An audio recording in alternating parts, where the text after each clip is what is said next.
দুইটা সময় তওবা করে লাভ নাই। একটা হচ্ছে মৌতের যন্ত্রণা শুরু হয়ে গেলে, মৃত্যুর যন্ত্রণা শুরু হয়ে গেলে আগে পা থেকে শুরু হয়ে আস্তে আস্তে গলার দিকে আসে।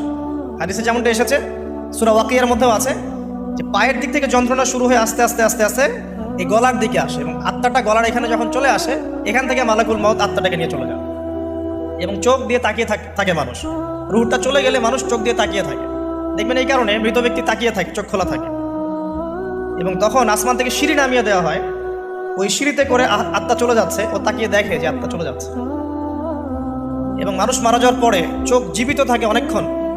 মেডিকেল সায়েন্স যারা পড়েছে তাদেরকে জিজ্ঞাসা করবে, মানুষ ডেড হয়ে গেলেও চোখ দেখবেন আরও কয়েক ঘন্টা, হয়তো আরও নির্দিষ্ট একটা সময় পর্যন্ত চোখটা কিন্তু জীবিত থাকে।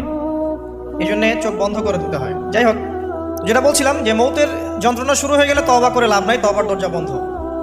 আর পশ্চিম দিক থেকে সূর্য উঠে গেলে তওবা করে লাভ নাই, তওবার দরজা বন্ধ।